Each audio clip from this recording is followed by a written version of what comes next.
of almost 8%. Almost 2,000 farmers during that same time period. So we're not going in the direction we want, are we? I think we all have that common passion and love and vision for what we know we need for our rural communities and for our state.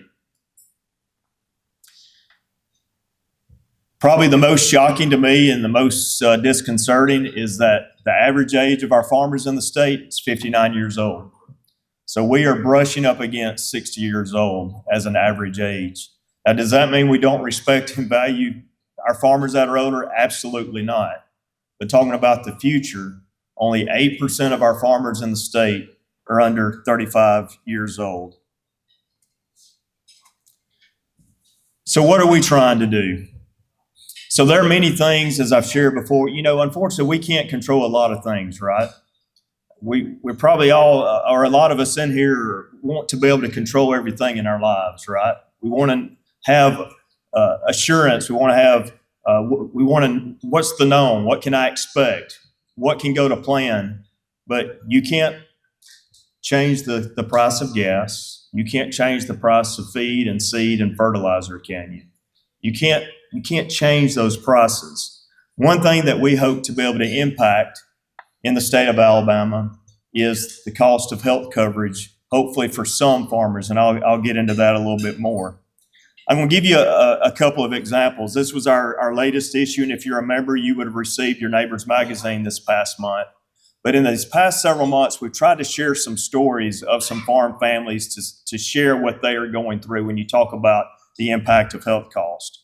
The Haynes family, they're paying twice their home mortgage just to get health care costs, close to $30,000 a year. It's just unimaginable that people can even sustain that over time. The Tollison family in Marshall County, maybe you're in the situation or know of somebody that maybe that spouse really wants to stay on the farm and be a part of that operation, be able to contribute directly to that farm, maybe help manage the books, maybe do more value added, maybe go to more farmers markets. But you know what? They can't. Why? Because they got to go get a job to cover healthcare costs. So they can't make that decision. It's already not an option. Or the Hornsby family over in Lee County. When you have to make the decision, okay, if I make a certain amount, I'm going to lose the subsidy support that I could have. And so if somebody's working to stay below that subsidy line, what are they doing? Well, they're stifling their own growth, right? They're stifling the innovation of the farm and for the community and what it can do.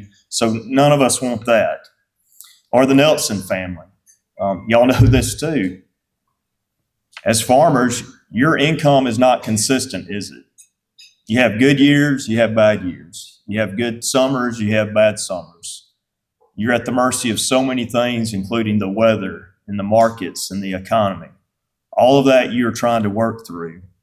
Well, if you are fortunate enough to get some subsidy to help with your health care cost, and then you bump past a certain level, say you have had a really good year, you get penalized for taking that subsidy and have to pay it back, and then also a penalty.